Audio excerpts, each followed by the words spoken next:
Some moments don't fade with time. They don't blur at the edges or soften with distance.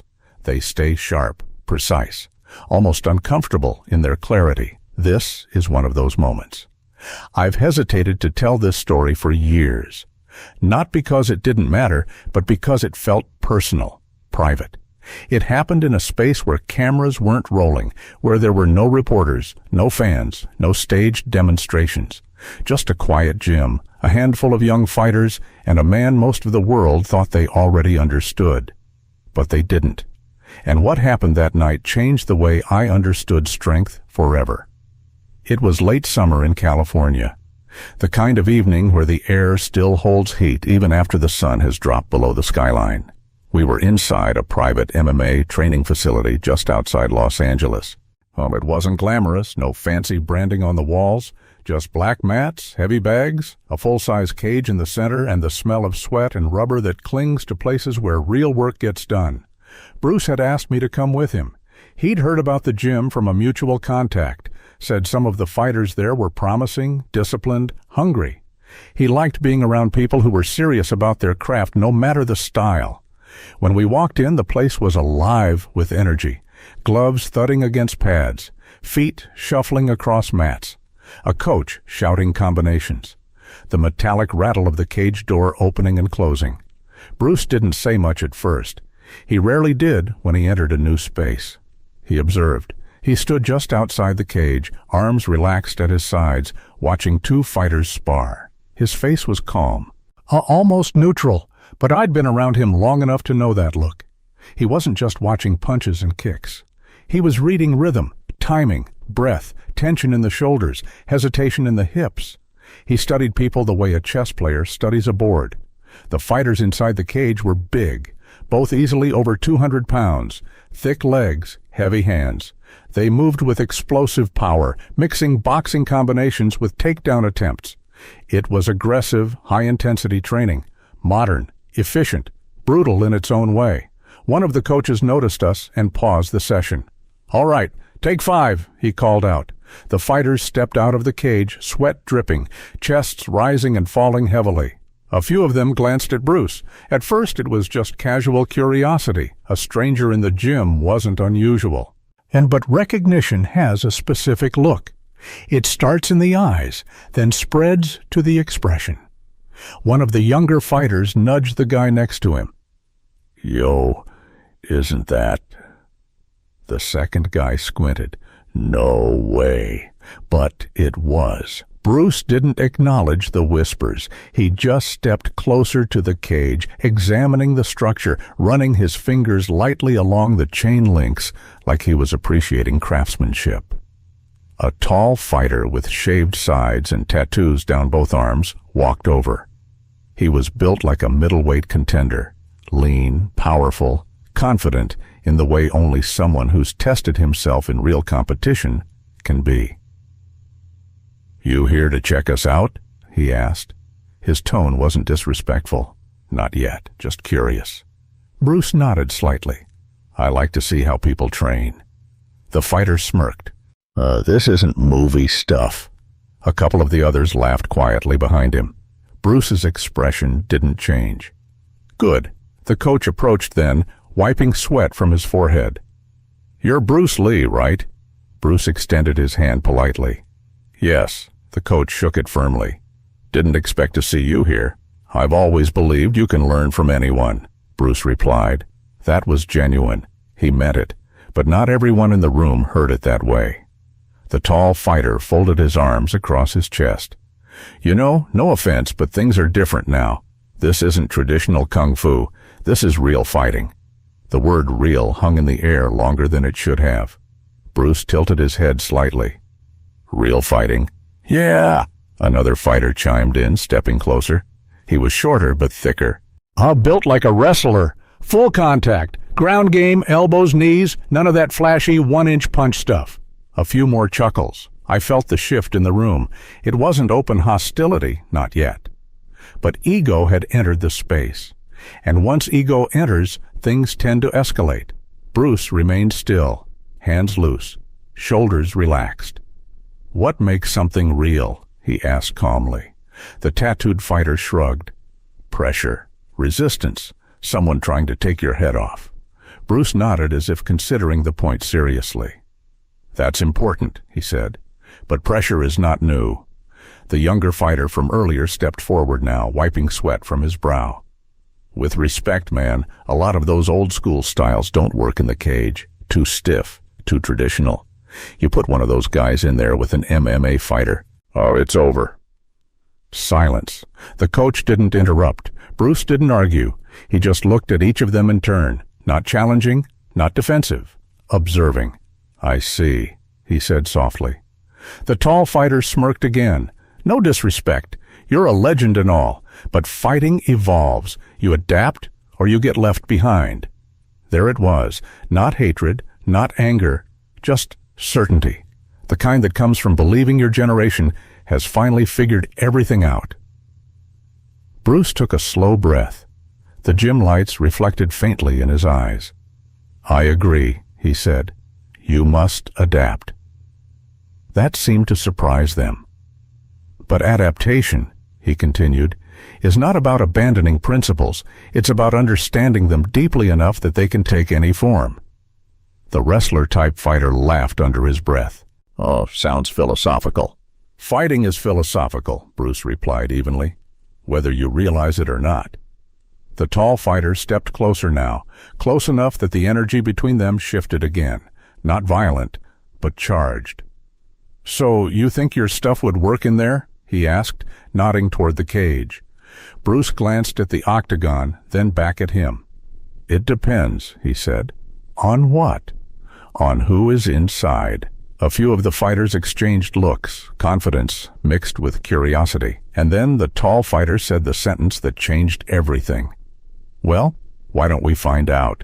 The room went quiet, and that's when I realized this wasn't going to stay theoretical for long. The air inside the gym shifted the moment he said it. Well, why don't we find out? It wasn't shouted. Oh, it wasn't aggressive, but it carried weight. The kind of sentence that doesn't leave much room for retreat.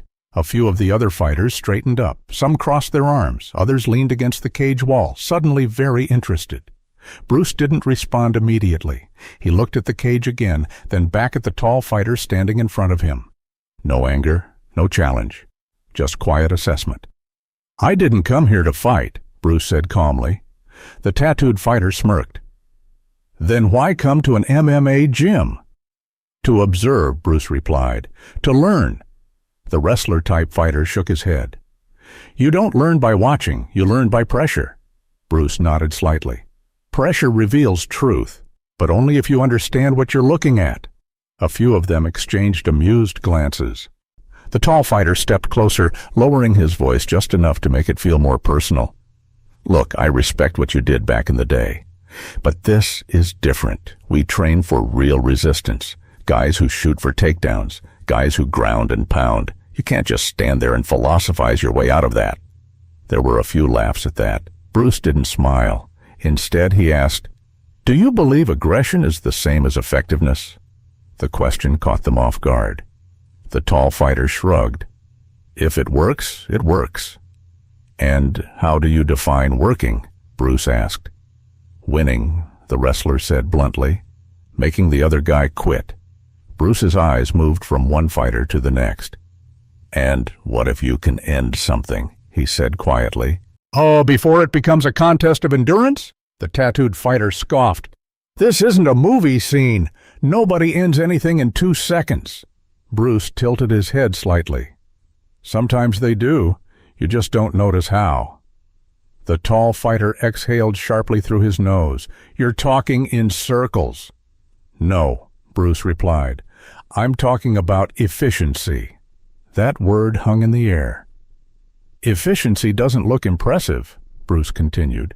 It doesn't require big movements. It doesn't need force against force. It requires timing, distance, and clarity. The wrestler smirked. So you're saying you don't need power? I'm saying, Bruce answered evenly, power without control is wasted. One of the younger fighters leaned against the cage and crossed his arms. All right, then show us. The coach finally stepped forward. a hint of concern on his face. "Hey, let's not turn this into something stupid." But the tall fighter wasn't backing down now. Pride had entered fully. Not rage, pride. "You don't even have to get in the cage," he said. "We can just keep it light, controlled. You say efficiency beats aggression. Prove it." Bruce was quiet. He glanced at me for a brief moment, not asking permission, not seeking approval, just acknowledging the direction this was heading. Then he looked back at the group. "I have no interest in proving anything," he said calmly. The tattooed fighter chuckled. "That's convenient." A few of them laughed again. The tall fighter's smile tightened slightly. "Or maybe you just don't want to risk the legend." There it was, not an insult shouted in anger, but something sharper. Oh, the implication that he was hiding behind reputation. Bruce's expression didn't change, but I saw the subtle shift in his eyes. Not anger, calculation. "Risk is part of growth," Bruce said quietly. "But ego is not." The wrestler stepped forward now. "Nobody's asking for ego, just a demonstration. You talk about principles, we talk about pressure. Let's combine them." Bruce folded his hands loosely behind his back. His posture remained relaxed, almost casual. "If we do this," he said, "there will be no showmanship, no audience performance, just clarity." The tall fighter nodded. "Fine. And you must understand something first," Bruce continued. "What?" "If you attack me, you must attack as you would in competition. Not halfway, not playful." A murmur moved through the group. Oh, the tattooed fighter raised an eyebrow. "You want full speed?" "I want honesty," Bruce replied. The coach stepped in again. "All right. If we're doing anything, it stays controlled. No head kicks, no submissions. Just stand up." Bruce nodded once. "That's fine." The tall fighter rolled his shoulders and stepped toward the center of the mat. "Name your rule," he said. Bruce stepped forward as well, removing his light jacket and folding it neatly on a nearby bench. His movements were unhurried. "Throw one clean strike," Bruce said. "The best one you have." The tall fighter blinked. "One?" "One," Bruce confirmed, with full intention. "And if it lands?" "Then you'll have your answer." A few of the fighters shifted uneasily. The wrestler muttered, "This is dumb." But no one stopped it. Out the tall fighter bounced lightly on the balls of his feet, shaking out his arms. He was confident. He had sparred dozens of times in this gym. He had knocked men down in this very space. Bruce stepped onto the mat. He didn't raise his hands into a traditional guard. He didn't square up in a classic stance. He simply stood there, loose, balanced, present. The tall fighter frowned slightly. "You're not even going to guard?" Bruce's voice was steady. "If you need me to guard, you're not throwing it correctly." That line silenced the room. The tall fighter's jaw tightened. He lifted his hands into a proper stance now, feet set, weight distributed evenly, shoulders relaxed but coiled. He wasn't playing anymore. This was real technique, real intent. The coach stepped back toward the wall, arms crossed, watching carefully. The other fighters formed a loose circle around them. No one laughed now. No one smirked. There was only focus. The tall fighter took one slow breath, then another. Bruce didn't move, didn't blink, didn't tense. He looked almost still, but I had seen that stillness before. It wasn't passive, it was readiness without noise. The tall fighter shifted his weight slightly onto his back foot, a subtle preload. His shoulder twitched just barely, and then he launched forward, and that's when everything changed. The punch came fast, not reckless, not sloppy. It was a clean, technically sound cross, driven from the back foot, hip rotating sharply, shoulder snapping forward to protect the chin. Years of training compressed into one decisive movement. The kind of punch designed not just to touch, but to end things. It cut through the air toward Bruce's face with full commitment. And Bruce barely moved. No dramatic dodge, no wide step back. Just a subtle shift. 6 inches, maybe less. His head slipped slightly off the center line as his front foot pivoted just enough to change the angle. The punch passed his cheek by a fraction, close enough that I heard the air split beside his ear. But in that same instant, before the tall fighter even realized he'd missed, Bruce's hand touched his arm. It wasn't a block. It wasn't a grab. It was guidance. A light, precise redirection at the wrist and forearm, turning the force of the punch just slightly further than it was meant to go. And because the fighter had committed fully, his momentum betrayed him. His torso twisted past its base. His balance shifted beyond recovery, and suddenly his weight was no longer under him. It was ahead of him. He stumbled forward, but Bruce was already moving, not chasing, not attacking, just stepping into the space that had opened. As the fighter tried to correct himself, Bruce's palm pressed lightly against his shoulder blade. Not a strike, not a shove. Just a perfectly timed addition to the momentum already carrying him forward. The tall fighter's feet scrambled for traction. They didn't find it. He went down hard onto the mat, catching himself with his hands, shock flashing across his face. 2 seconds, maybe 3. Silence swallowed the gym, but it didn't last. The wrestler-type fighter reacted instantly, instinct overriding caution. He lunged forward with a short, explosive burst, arms wide, clearly looking to clinch, to wrap Bruce up and drive him down. This was his world, close range, body contact, control. But Bruce didn't meet him head-on. He stepped diagonally, not backward, not sideways, but into a narrow angle just off the wrestler's center line. As the wrestler's arms came forward, Bruce's forearm slid underneath one elbow, while his other hand pressed lightly against the man's chest. It looked almost gentle. Then he turned his hips. The wrestler's forward drive met empty space. His own force redirected downward and slightly outward. His foot caught on the edge of the mat as his base disappeared beneath him. Bruce didn't throw him. He let him fall. A small tap behind the knee as he passed was all it took. The wrestler dropped to one knee, then both, stunned, not from pain, but from the sudden absence of control. 4 seconds. The tattooed fighter swore under his breath and stepped in aggressively now. No more testing, no more talk. He fired a quick jab-cross combination, tighter and more cautious than the first fighter's attempt. Bruce shifted again, but this time it was even smaller. The jab extended. Bruce's rear hand brushed it just enough to disturb its line, not stopping it, but changing its path by inches. The cross followed immediately. Bruce stepped inside it, not away, from it. His shoulder rotated slightly, absorbing the space between them while his forearm pressed against the fighter's bicep. The punch lost its extension. Its power evaporated, and in the same motion, Bruce's palm struck, not hard but precisely into the center of the fighter's chest. The sound wasn't loud, but the effect was immediate. The tattooed fighter's breath vanished. His eyes widened, his body folded slightly as his diaphragm spasmed, shock overriding strength. He staggered back 2 steps and dropped to a knee, coughing, trying to pull air back into lungs that suddenly refused to cooperate. Bruce stepped back, not pressing the advantage, not following up, just resetting. 6 seconds. The remaining 2 fighters hesitated. That hesitation was everything. Confidence cracked. They looked at each other, not for strategy, but for reassurance. The younger one moved first, circling cautiously, hands high. He feinted a low kick. Bruce didn't react. That unsettled him. He committed to a real one. A roundhouse aimed at the thigh. Bruce lifted his leg slightly, not to check it in the traditional sense, but to reduce the impact zone. The kick connected partially, but Bruce's weight had already shifted.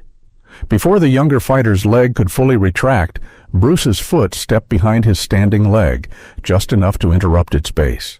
At the same time, his hand guided the kicking leg downward instead of allowing it to snap back naturally. The fighter's hips turned awkwardly. His planted foot pivoted too far, and he spun half off balance before collapsing sideways onto the mat. Not knocked out, not injured, just dismantled. 9 seconds. The final fighter, The quiet one, who had barely spoken, stood frozen. Bruce looked at him, not challenging, not threatening, just present. The man swallowed, his hands lowered slightly. "I'm good," he said under his breath. No one moved. The gym felt different now, not tense, not explosive, just quiet. The tall fighter pushed himself up slowly, rubbing his shoulder. Confusion etched across his face. That didn't feel hard," he muttered. Bruce's breathing was steady, unchanged. "It wasn't," he said calmly. The wrestler shifted on his knees, staring up. "You didn't overpower anyone." Bruce shook his head slightly. "You overpowered yourselves." The tattooed fighter was finally pulling air back into his lungs, eyes still wide. "What did you hit?" he asked hoarsely. "Nothing special," Bruce replied. "Oh, just timing." The coach stepped forward now, disbelief replacing authority. "That was under 10 seconds, he said quietly. Bruce glanced at the clock on the wall. About that. He looked around at the fighters, men who moments ago had been certain of their dominance. No one was laughing now. No one was mocking. They weren't hurt. But something deeper had shifted, their understanding, and that was the real impact. Bruce stepped off the mat as calm as he had been before the first punch was thrown.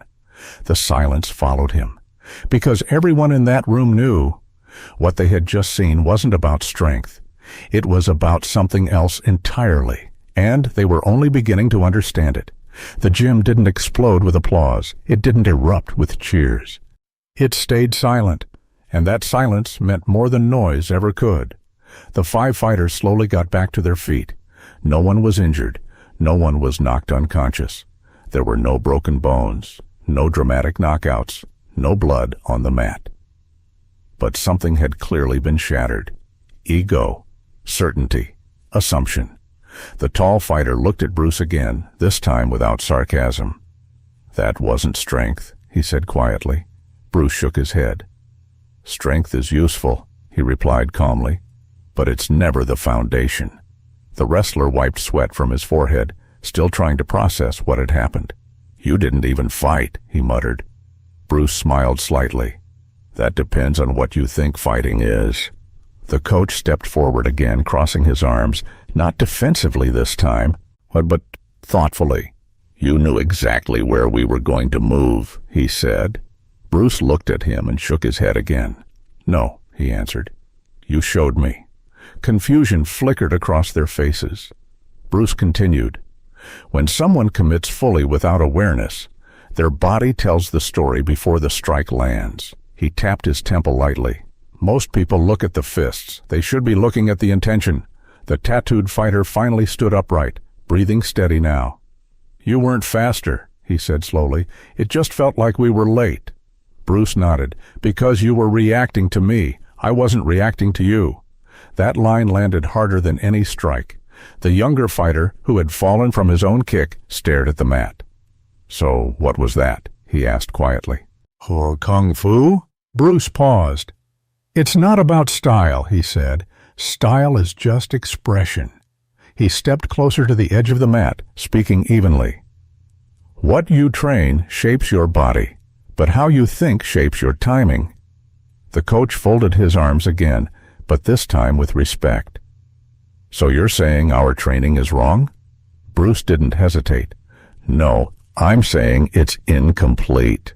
The room went still again. "You train strength," Bruce continued. "You train endurance. You train combinations. That's good." He pointed lightly toward the center of the mat. "But you also train patterns, and patterns can become prisons." The tall fighter frowned slightly. "So what's the alternative?" Bruce's voice remained calm, almost quiet. "Freedom." He let the word sit there. "Absorb what is useful, or reject what is useless. Add what is specifically your own." The coach's eyes narrowed slightly. "That sounds philosophical." Bruce gave a faint smile. "Combat is philosophical. If your mind is rigid, your body follows." The wrestler looked down at his hands. "We thought size mattered," he admitted. Bruce nodded. "It does. Sometimes." He looked around the room one last time. "But awareness matters more." There was no arrogance in his tone, no superiority. just clarity. The fighters who had mocked him minutes earlier were no longer defensive. They were curious, humbled, and maybe even inspired. The younger fighter finally spoke again. "Would you train here?" he asked carefully. Bruce paused for a long moment. "I don't teach systems," he replied. "I teach individuals." He stepped toward the exit. "If you want to learn, start by questioning everything you think you know." No dramatic exit, no music, no celebration, just a quiet door closing behind him. The coach stood there for several seconds after Bruce left. Then he turned to his fighters. "Tomorrow," he said slowly, "we work on awareness." No one argued, because in less than 10 seconds, everything had changed. Not because someone was knocked out, not because someone was overpowered, but because they witnessed something rare: efficiency, timing, control, and the understanding that true mastery isn't about dominating others. It's about mastering yourself. If this story changed the way you see combat, if you believe fighting is more than power and ego, then hit subscribe, turn on notifications, and comment below. Be water. Because legends don't just fight differently, they think differently.